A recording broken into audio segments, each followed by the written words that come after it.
Hello, everybody. Welcome to Hero Life. I'm Paul. Daniel, how are we? Really good, mate. How are you? Yeah, doing awesome. Doing great. It's a little bit cool out there, so I got my jacket on today. And thank you so much. Yes, what's happening in your world? It's been a great day talking with our clients, meeting lots of new dads from different parts of the world, which is always exciting. Just being able to hear where people are at and hear where they want to go and explore if it's a fit that they come on board our hero program. So it's always just great joy speaking to many great men around the world. It is, and we're very lucky and incredibly privileged to be able to have these conversations with men and dads that are looking to make a significant change in their life, and those that are actually on board with us as well. You know, we have men and fathers that are looking to embark and make a significant change in the future, and then we have men who are at the highest and the peak of motivation because they've just signed up and they're ready to go. And then we have another like cluster of fathers who have been a part of this program, have made monumental shifts in their mind and body. And for a very, very predictable reason, they start to lose that fire because of that commonality, like that overexposure to training and the fact that there is no novelty associated with it. And I'm seeing this pattern over and over and over again. When people sign up, when they know that there is a significant shift that needs to be made and they're in pain, that motivation is high because it's like the why is so strong. And the reason I bring this up is because I had a really amazing conversation with one of our incredible hero dads. And he's been with us for, wow, I would say 6 months, maybe. Um, and the amount of shifts and the incredible power that he has been able to shift, not just within himself, but within the dynamic of himself with his partner and with his family, is just, it's remarkable. But he was feeling stale. He was feeling like he didn't really want to get up and train, and he was feeling like he was like getting a little bit more relaxed with his eating protocol, and um, ultimately he was just losing a little bit of that edge, that vigor. And we had such an amazing conversation because we ended up really knowing that regardless of how much exposure you have to a particular pursuit, I've been training myself probably, well, I'm 39 now, and I reckon I've been training myself diligently since I was probably about 15 years old. And you go through dips of motivation without doubt, but there's the one thing is to keep you going and to keep you committed to a really powerful result is finding that why. And that why can be different at the beginning of your journey to where you've created significant results. And our client now has gone on such an incredible journey individually, and I feel like the why that he started with is no longer serving him, and we needed to find a new why together. And we did that. We went through that process, and we went through an incredible conversation, and he found a why that is so powerful for him right now.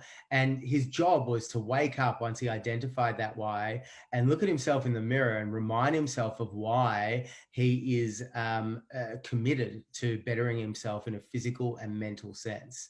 So that was a really, really powerful process because he is now continuing on the journey, but the power that he is kind of impressed upon this journey has changed the way that he looks at it completely. Yeah, I mean, powerful to go through that experience with him and also to recognize like sometimes the goalposts just need to shift a little bit. Mm. Um, and I think, you've shared about it yourself, training since you were 15, it wasn't always doing the same things. It was mixing it up. It was challenging the why of what you're doing. And, and I think it's just important to do. I mean, in my experience, it's like endurance training at times, then it's flexibility and mobility, priority at times, then it's getting in the pool and just like, using my body in the water in different ways.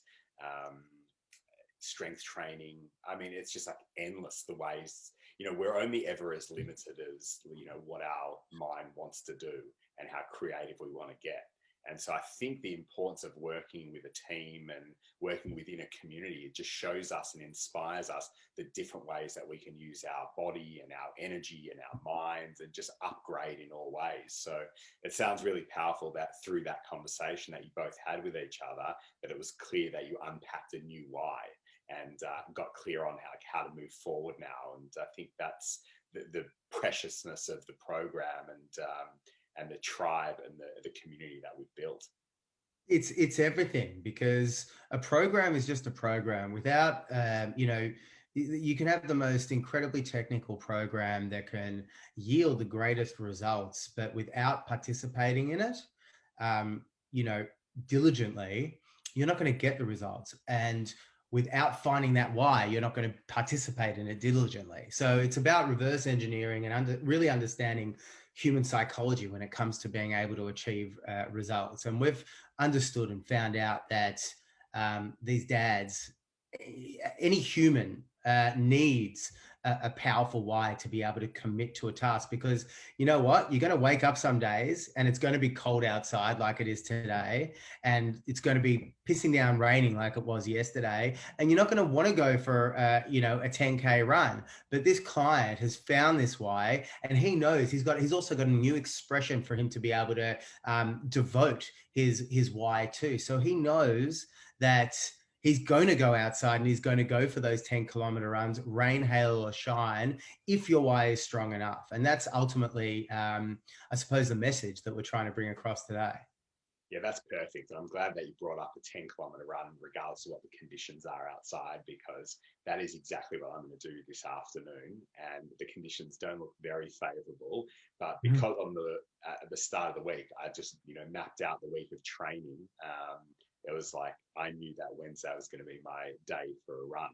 Didn't get it done this morning, which means I've got, many hours left this afternoon to get it done at some point.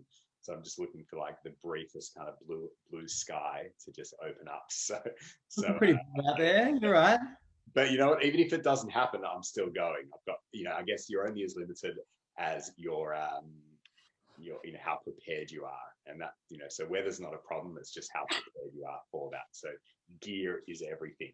I'm looking forward to it. And let me tell you something. I can pretty much guarantee that you're going to do this run, rain, hail, or shine. But there are people out there, and it's totally fair enough if this is where you're at, that if the weather conditions aren't perfect, you're going to struggle to get out there and do the run. As you're going to sleep that night, you're going to kick yourself a little bit because you set out to complete something and you didn't do it. Now, if it starts raining outside and Dan, that this is the last opportunity for you to run, and even though it's raining, even though the conditions are against you, you go out and do it, you're going to feel so much better as you close your eyes tonight. Yeah, well, I can't wait for the run, and I can't wait to close my eyes and go to bed. So it just feels like a win-win. All right. Well, good chat. And I hope you guys got something out of that. And if you guys are anticipating going for a run and it's raining outside, do it anyway. Love it. See you all. Thank you. Bye, guys.